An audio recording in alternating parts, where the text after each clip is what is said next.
মহাভারতের কথা অমৃত সমান প্রবীর চ্যাটার্জি বলে শুনে পুণ্যবান। নমস্কার আপনাকে। মহাভারতের কথা ত্রিংশাধিক শতম পর্বে আপনাকে স্বাগত। এর আগের পর্বে শুনছিলাম কৃষ্ণ মথুরার প্রবর মন্ত্রী এবং সখা উদ্ধবকে বৃন্দাবনে পাঠিয়েছেন। উদ্ধবের দায়িত্ব হল বৃন্দাবনে গিয়ে নন্দরাজ যশোমতী এবং যাবতীয় গোপ এবং গোপিনীদের আশ্বস্ত করা যে তিনি কাউকে ভুলে যাননি। মথুরার রাজনৈতিক কাজকর্ম একটু গুছিয়ে নিয়ে বৃন্দাবনে আসবেন সবার সঙ্গে দেখা করতে। যদিও কৃষ্ণ এবং উদ্ধব দুজনেই জানেন কৃষ্ণ যে কর্মকাণ্ডে জড়িয়ে গেছেন তাতে তাঁর পক্ষে আর কোনোদিনই বৃন্দাবনে ফিরে যাওয়া সম্ভব নয়। কাজেই ফিরে আসার কথা বলাটা নেহাতি মিথ্যে কথা বলা হবে। এখানেই কৃষ্ণ উদ্ধবকে বুঝিয়ে বলেছেন যে সরলা ব্রজরমণীদের নিজের বলতে আর কিছুই নেই, তাদের সমস্ত প্রাণটাই কৃষ্ণময়। এই মিথ্যে কথাটুকু বললে তারা অন্তত একটা আশা নিয়ে বেঁচে থাকবে। উদ্ধব যখন বৃন্দাবনে এসে পৌঁছলেন তখন সন্ধ্যা নামছে। ঘরে ফেরা গরু ষাঁড় বাছুরের খুরের ধুলোয় চারিদিক ঢেকে থাকায় এবং তাদের ডাকে বাতাস ভরে থাকায় উদ্ধবের রথ কেউ খেয়ালই করল না। উদ্ধব নন্দরাজার বাড়ি গিয়ে প্রচুর আদর আপ্যায়ন পেলেন। তারপর নন্দরাজা আর যশোমতীর সঙ্গে কথায় কথায় রাত কেটে গেল তাঁর। গোপজনেরা খুব সকাল সকাল ঘুম থেকে ওঠেন। রাত্রি থাকতেই উঠতে হয়। সকালবেলায় গরুদের খাওয়ানো, বাছুরদের চেঁচানি শুনে তাড়াতাড়ি দুধ দেওয়াবার ব্যবস্থা করা এবং তারপর নিজেদের কাজকর্ম প্রাতরাশ সেরেই আবার বনে বনে গরুগুলোকে চড়িয়ে আনার ব্যবস্থা করা। এত সব কাজের সঙ্গে আছে দুধ ফোটানো, নবনীত সৃষ্টি, দধিমন্থন এবং সমস্ত দুগ্ধজাত দ্রব্যের বিক্রয় সংক্রান্ত যাবতীয় কাজ। পুরুষ মহিলা মিলেই এসব কাজ করতে হয়। কাজেই রাত্রি থাকতেই গোপ রমণীরা ঘরে দীপ জ্বালিয়ে প্রথামাফিক নিজেদের ঘর দুয়ার ঝেড়ে মুছে দধিমন্থন আরম্ভ করে দিলেন। দীপ্ত প্রদীপের আলোয় গোপ রমণীর কাঞ্চিদামের মধ্যখচিত মণিগুলি উদ্ভাসিত হয়ে উঠছিল। দধিমন্থন রজ্জুর আকর্ষণ সংবর্তনে কম্পিত হচ্ছিল তাঁদের স্তন জঘন নিতম্বের ভার, কর্ণের কুণ্ডল, গলার হার। রজ্জু চালনার পরিশ্রমে ঘর্মরক্তিম কপলগণ্ডে ফুটে উঠছিল পূর্বরাত্রের অঙ্কিত কুমকুম বিন্দু। কৃষ্ণের সখা উদ্ধব ঘরে বসে থাকলেও বৃন্দাবনের প্রত্যেক ঘরে ঘরে এই দধিমন্থনের আয়োজন তাঁর চোখে পড়ছিল নিশ্চয়ই। অদূরগত বিভিন্ন গৃহের আলোক স্ফুরণে আবছা দেখা যাচ্ছিল রমণীকুলের চলমান রজ্জু কর্ষণ তাড়িত মুখগুলি। উদ্ধব দেখতে পাচ্ছিলেন নিশ্চয়ই। দেখার থেকেও তিনি শুনে আশ্চর্য হলেন রমণীরা কৃষ্ণের গান গাইছে। এই সুন্দরী ব্রজভূমিতে যা যা কৃষ্ণ করে গেছেন, কৃষ্ণের প্রসঙ্গ আসঙ্গ যা যা তাঁদের ভালো লেগেছিল তা সবই উদ্ধবের কানে ভেসে আসছে। উদ্ধব একেবারে অবাক হয়ে গেলেন। এতদিন পরে এরা কৃষ্ণকে এইভাবে মনে রেখেছে। উদ্ধব ঘর থেকে বেরিয়ে পড়লেন। সকালে সূর্য উঠতেই ঘরের দধিমন্থন কর্ম কিঞ্চিত শিথিল হয়ে এলো। এক ঘরের গোপরমণী তখন অন্য ঘরের গোপিনীর সঙ্গে কথা কইবার আকুলতা অনুভব করলেন। তারা অনেকেই পথে বেরিয়ে এলেন ঘর থেকে। কথা বলতে বলতে চলতে লাগলেন এদিক ওদিক। হঠাৎ তাদের চোখে পড়ল একটি রথ। সে রথ আবার লাগানো আছে নন্দগোপের দুয়ারে। হঠাৎ গ্রাম্য ব্রজভূমির মধ্যে নগর পুরুষের উপযুক্ত সুসজ্জিত রথ দেখে ব্রজরমণীদের ভীষণ কৌতূহল হলো। ওকে প্রশ্ন করতে লাগলেন, কার রথ এটা, জানো নাকি কিছু? এরকম রথ তাঁরা আরো একবার দেখেছিলেন, সেই অক্রূর যখন এসেছিলেন কৃষ্ণকে নিতে। অক্রূর কংসের ধনুর্যজ্ঞের আমন্ত্রণ বয়ে নিয়ে এসে কৃষ্ণকে রথে তুলে নিয়ে গিয়েছিলেন বলে তাঁর উপর ব্রজরমণীদের খুব রাগ। রথ দেখে তাঁরা ভাবলেন অক্রূর তো একবার এসেছিল কংসের কাজ করতে, এখন আবার সেই অক্রূরটা এসেছে কি করতে? আমাদের মাংস দিয়ে পিণ্ড তৈরি করে এখন মৃত কংসের শ্রাদ্ধ করবে অক্রূর? কৃষ্ণকে নিয়ে গিয়ে কি তুষ্টি হয়নি তার? নিজের ঘরে বসে সকালবেলার আহ্নিক করতে করতে উদ্ধব রমণীকুলের এই ক্রুদ্ধ প্রলাপ আলাপ শুনতে পেলেন। সখা কৃষ্ণের কাছে তিনি এদের কথা শুনেছেন। ভাবলেন কৃষ্ণের প্রয়োজন, দায়িত্ব এবং গৌরব এই সরলা রমণীদের একটু বুঝিয়ে দেওয়া দরকার। অতএব আহ্নিক কৃত্য সম্পন্ন হবার পরে উদ্ধব বেরিয়ে পড়লেন আকুলা ব্রজরমণীদের সঙ্গে দেখা করতে। কৃষ্ণের সখা কৃষ্ণের প্রণয়িনীদের সঙ্গে কথা বলতে যাচ্ছে, অতএব একটু রসিকতাও তাঁর পেয়ে বসল। তিনি একটি পীত বস্ত্র পরিধান করলেন সযত্নে, কানে পড়লেন দুল, হয়তোবা গুঁজে দিলেন মাথায় ময়ূরের পাখাটিও, গলায় দুলিয়ে নিলেন পদ্মফুলের মালা। তাদেরই সামনে এমন সাক্ষাৎ কৃষ্ণবেশী কৃষ্ণ সখা উদ্ধবকে দেখে একেবারে অবাক হয়ে গেলেন ব্রজরমণীরা। ভাবলেন, কে এই সুন্দর দর্শন পুরুষ, পরনে সেই পীতবাস, সেই বনমালার বিভূষণ। মুহূর্তের মধ্যে সমস্ত ব্রজরমণীরা চারদিক থেকে ঘিরে ধরলেন তাকে। অন্তত তাঁরা বুঝলেন যে এই কৃষ্ণবেশী পুরুষ অক্রূর নন, অথবা নন এমন কোনো লোক যিনি তাঁদের কষ্ট আরো বাড়াতে এসেছেন। উদ্ধবকে দেখে কেউ খিলখিলিয়ে হেসে উঠলেন, কেউ বা আর চোখে তাকালেন, আবার কেউ বা ভালো মুখে সলজ্জে পরিচয় জিজ্ঞাসা করলেন, কি গা তুমি, কোথা থেকে এসেছ? উদ্ধব বললেন, আমি মথুরাপুরীতে থাকি, আমি উদ্ধব, আমি তোমাদের কৃষ্ণের সখা। পরিচয় শুনে ব্রজরমণীরা উদ্ধবকে একটু সরিয়ে নিয়ে গেলেন, অন্যত্র, কারো ঘরে নয়, দুয়ারে নয়, একেবারে অন্যত্র, হয়তো তমাল বিপিনে, হয়তো বা কদম শাখার তলায়। উদ্ধবকে আসন দিলেন বসতে। মনের মধ্যে অনেক আশা, প্রাণ সখা কৃষ্ণের খবর পাওয়া যাবে এই লোকটির কাছ থেকে। এদিকে বুক ভরা অভিমান, নিজেদের করুণ অবস্থার কথা কিছুতেই জানাবেন না।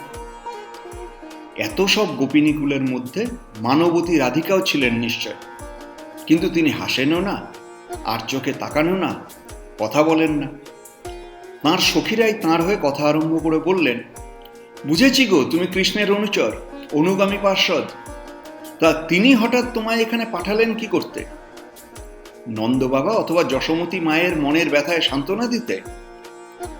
চরম অভিমানে রমণীরা যতখানি সম্ভব কটু ব্যঙ্গোক্তি করে বললেন, হ্যাঁ, এটা বুঝি, পিতামাতার অহৈতুকী স্নেহ সে বড় কড়া বাঁধন। মুনি ঋষি পর্যন্ত এমন স্নেহের বাঁধন এড়াতে পারেন না, অতএব সেটাই শুধু একটা কারণ হতে পারে। নইলে এই গরুর আকালের জায়গায় কৃষ্ণের মতো মানুষের মনে রেখে দেবার মতো আর তো কিছু আছে বলে দেখি না। ব্রজরমণীরা কৃষ্ণকে হাতের সামনে পাচ্ছেন না বটে, তবে কৃষ্ণের অন্তর সখাকে সামনে পেয়ে তাঁদের আকুলিত অভিমান আর বাঁধ মানছে না। তাঁরা তাঁদের মানসিক অবস্থাটুকু শুধু কৃষ্ণকে জানাতে চান, বলতে চান, যে মানুষটি আমাদের এমন করে ভালোবেসেছিল, যার আকর্ষণে তাঁরা গৃহ, বন্ধু, স্বজন ত্যাগ করে পথে বেরিয়ে পড়েছিলেন, এবং যে মানুষটি এই সরলা গোপবধূদের মনে ভালোবাসার সমস্ত বিশ্বস্ততা নিয়েই ধরা দিয়েছিলেন, সেই তিনি এতকাল তাঁদের ভুলে থাকতে পারছেন কি করে? এবং এতদিন পরে তিনি নিজে আসতে পারলেন না, তিনি আবার ঢং করে নিজের কাপড় চোপড় গয়না পরিয়ে একটি দূত পাঠিয়েছেন কেন? এত ভালোবাসা উদ্ধব দেখেননি। রসিকতা করতে গিয়ে তিনি মহা ফাঁপড়ে পড়েছেন। তিনি বুঝতে পারছেন, এমন ভালোবাসায় মুখে আগল থাকে না। নইলে কৃষ্ণের উদ্দেশ্যে এমন কথা বলার সাহস গোটা মথুরায় কারণ নেই। তিনি বুঝতে পারছেন, এই শেষ নয়, তাকে আরো শুনতে হবে। তিনি এই ভালোবাসা দেখে মুগ্ধও হচ্ছেন, আবার ভয়ও পাচ্ছেন, আরো কি না শুনতে হবে। ব্রজরমণীরা এবার ব্যঙ্গোক্তি ছেড়ে প্রত্যক্ষ তিরস্কারে এসে বললেন, আসলে মশাই, পুরুষ মানুষের প্রেম সবটাই স্বার্থ, আর স্বার্থ চিন্তায় যে মানুষ ভালোবাসে, সে ভালোবাসা সবটাই লোক দেখানো, তার মধ্যে সত্যের লেশ মাত্র নেই। মহাভারতের কথা অমৃত সমান, প্রবীর চ্যাটার্জি বলে শোনে পুণ্যবান। আপনাকে জানিয়ে রাখি, আমি শুধুই কথক ঠাকুর নই, আমি একজন মিড লাইফ ট্রান্সফরমেশন কোচ। আমার মিশন হলো 1 লক্ষ জন 40 পুরুষকে ভালো ভাবা, ভালো বলা এবং ভালো দেখানো শিখিয়ে তাদের জীবন বদলাতে সাহায্য করা। এই কাজ সংক্রান্ত আমার অন্য ইউটিউব চ্যানেলের ভিডিও দেখুন। মিড লাইফ মানে ক্রাইসিস নয়, মিড লাইফ মানে ট্রান্সফরমেশন। সাধারণ উদাহরণ ব্যবহার করে গোপিনীদের মনের অভিমান মিটল না। এতদিন পরে নিজে না এসে যে দূত পাঠায়, তার প্রতি আরো কঠোর মনোভাব নিয়ে গোপিনীরা বললেন, তোমার সখা কৃষ্ণ হলেন চতুরা গণিকার মতো। শুল্ক লাভের পর ভোক্তা পুরুষের নিঃস্বতা দেখলে সে যেমন তাকে নিঃশেষে ত্যাগ করে, ঠিক তেমনি তিনি ছেড়ে গেছেন আমাদের। গণিকার উপমায় যদি উদ্ধব গোপিনীকুলের শব্দরুচি নিয়ে আশঙ্কিত হন, তাই একের পর এক উপমা দিয়ে গোপিনীরা বোঝাতে চাইলেন যে কৃষ্ণের ব্যবহারে তার নিজের স্বার্থ ছাড়া আর কিছুই কাজ করেনি। ঠিক যেমন অসমর্থ, অক্ষম, শক্তিহীন রাজাকে প্রজারা ত্যাগ করে, কাজে লাগে না বলে। বিদ্যা শিক্ষা সম্পূর্ণ আয়ত্ত হলে ছাত্র যেমন গুরুকে ত্যাগ করে, দক্ষিণা পেয়ে গেলেই ঋত্বিকরা যেমন যজমানকে, পক্ষীরা যেমন ফলহীন বৃক্ষকে এবং উপপতিরা যেমন নিজের প্রতি অনুরক্ত স্ত্রীকে ভোগ সম্পূর্ণ হওয়ার পরেই ত্যাগ করে, কৃষ্ণ ঠিক সেই ব্যবহার করেছেন বৃন্দাবনের গোপিনীদের সঙ্গে। কৃষ্ণ তার প্রয়োজন মিটিয়ে চলে গেছেন। নৃসিংহপ্রসাদ ভাদুরী বলছেন, উদ্ধবের প্রতি ব্রজরমণীদের এই অভিমান বর্ষণের মুহূর্তে ভাগবত পুরাণের দ্রষ্টা ঋষি কিন্তু খেয়াল রেখেছেন যে এই রমণীকুলের ব্যবহারে বাড়াবাড়ি আছে কিনা, অর্থাৎ পুরুষোত্তম বলে কথিত কৃষ্ণের ওপর একটু বেশি অবিচার হয়ে গেল কিনা। ঋষি বলছেন, এই রমণীরা যতই খারাপ কথা বলুন, যত তীক্ষ্ণ শব্দই ব্যবহার করুন পরম পুরুষ কৃষ্ণের উদ্দেশ্যে, তার কারণ আছে এবং তাদের সম্পূর্ণ হক আছে সব কথা বলার। কারণ তাদের শরীর, মন এবং বাক্য সবই কৃষ্ণময়, তাদের নিজের বলতে কিছুই নেই। যারা কৃষ্ণের জন্য সমস্ত লৌকিক আচার, সমাজ, বিধিনিয়ম সব ত্যাগ করে এসেছেন, তাদেরই তো অধিকার থাকে গালি দেওয়ার। কৃষ্ণবেশী উদ্ধবের সঙ্গে যখন রমণীকুলের কথালাপ তিরস্কার চলছিল, মানময়ী শ্রী রাধিকা তখন একান্তে দাঁড়িয়েছিলেন নিশ্চয়। ভাগবতের পৌরাণিক একবারও তাঁর নাম করেননি, শুধু বলেছেন এক গোপিনী ছিলেন, তিনি এতক্ষণ কোনো কথা বলেননি, শুধু শুনছিলেন। নৃসিংহপ্রসাদ ভাদুরী বলছেন, এই রমণীটিকে চিনতে হলে রসতত্ত্বের শ্রেষ্ঠ শিক্ষাগুরু রূপ গোস্বামীকে ধরতে হবে। রূপ গোস্বামী তাঁর গ্রন্থ ভক্তি রসামৃত সিন্ধুতে মহাভাবময়ী শ্রী রাধিকার প্রেমদশার বৈচিত্র্য বোঝানোর জন্য উদ্ঘূর্ণ নামে এক চরম অবস্থার কথা বলেছেন, এই অবস্থায় নিজের শরীর, বাইরের বোধ, লৌকিকতা কিছুরই বোধ থাকে না। সম্পূর্ণ কৃষ্ণ তন্ময়তার মধ্যে রাধা তখন অদ্ভুত আচরণ করেন, অদ্ভুত কথা বলেন, যার সার্বিক নাম চিত্রজল্প। রূপ গোস্বামী বলেছেন, এই অবস্থায় প্রিয়তম নায়কের বন্ধুর সঙ্গে দেখা হলেও তীব্র উৎকণ্ঠায়, অভিমানে, রোষে রাধা বিচিত্রভাবে কথা বলতে থাকেন, যাকে বলা হয় চিত্রজল্প। রাধার এই ভাব বিকারের এক মধুর চমৎকৃতির নাম ভ্রমর গীত। সেই ভ্রমর গীতের একটা উদাহরণ দিয়েছেন নৃসিংহপ্রসাদ ভাদুরী। সেই গোপিনী ঘেরার মধ্যে দাঁড়িয়ে থাকে এতক্ষণ আমাদের সেই গোপরমণী উদ্ধবের সঙ্গে অন্যদের কথা শুনছিলেন। হঠাৎ কোথা থেকে উড়ে এলো এক মধুকর, অথবা এই সেই মধুকর নাকি? কৃষ্ণের বেশ, কৃষ্ণের আভরণ, সবকিছু একরকম। মানময়ী রমণীটি উদ্ধবের সঙ্গে এক করে ফেললেন ভ্রমরটিকে। ভ্রমরের সঙ্গে কথা বলতে আরম্ভ করলেন কৃষ্ণ সখা উদ্ধবের একাত্মতায়। রসিক ঠাকুর রূপ গোস্বামী বললেন, এই রমণী শ্রী রাধিকা ছাড়া আর কেউ হতেই পারেন না। মানিনী বললেন, ওহে মধুকর, এমন করে আমাদের পা ছোঁবে না। জানি বিপদে পড়লেই তোমার পায়ে ধরে সাধার অভ্যাস আছে, তাই বলছি ছুঁয়ো না আমাদের পা। ধূর্ত মধুকর, তুমি এমন লোকের বন্ধু যে শঠ, প্রবঞ্চক, কথা দিয়ে কথা রাখে না, আর পা ছুঁচ্ছ কোন হাল্লাতে? এখনো মধুকর, তোমার মুখে লেগে আছে আমাদের সপত্নী রমণীদের স্তনের কুমকুম। যে বনমালা খানিয়ে আমরাই তাঁকে পরিয়ে দিয়েছিলাম, সেটি আজ নাগরীদের বক্ষ কুমকুমের চূর্ণে বিমর্দিত হয়েছে, আর তুমি সেখানে একবার মুখ দিয়ে, এই মুখ নিয়ে আমার পায়ের কাছে গুনগুন করছো। ছুঁয়ো না আমাদের, যাও। তিনি এখন মথুরাপতি হয়েছেন, অতএব মথুরা রমণীদের প্রসন্ন করতে থাকুন তিনি।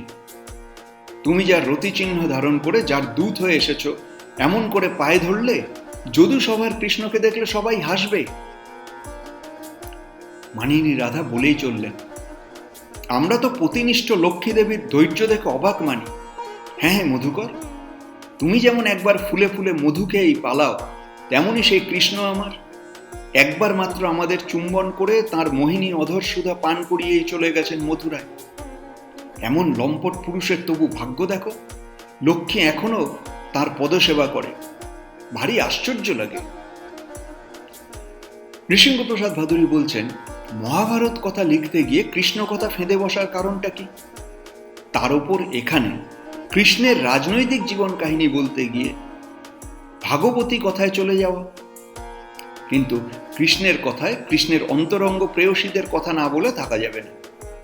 এই যে এত অভিমান, রোষ, হিংসার কথা উদ্ধবকে শুনতে হলো, তার শেষ আকুতিতে রাধার ভালোবাসা এমন করে স্বর্গসুধায় পরিণত হয়েছে যে তাও একটু না শোনালেই নয়। রাধা বললেন, আর্যপুত্র কৃষ্ণ কি এখনো মথুরাতেই আছে? এখনো কি তার মনে পড়ে এই নন্দগায়ের যশোমতী মায়ের ঘরের কথা? একবারও কি মুখে উচ্চারণ করেন এই দাসীদের কথা? জানি না কবে কখন আবার তার অগুরুগন্ধি হাতখানি আমাদের মাথায় রাখবেন শীতল শান্তির মতো। যিনি এই কিছুক্ষণ আগে পাদসেবিনী লক্ষ্মীকে তিরস্কার করছিলেন, সেই তিনি আপন দাসিত্বের গৌরব করে তাঁর করস্পর্শের আশায় এমন করে বসে আছেন। উদ্ধব এই মহাভাবময়তার মাথামুন্ডু কিছুই বুঝলেন না।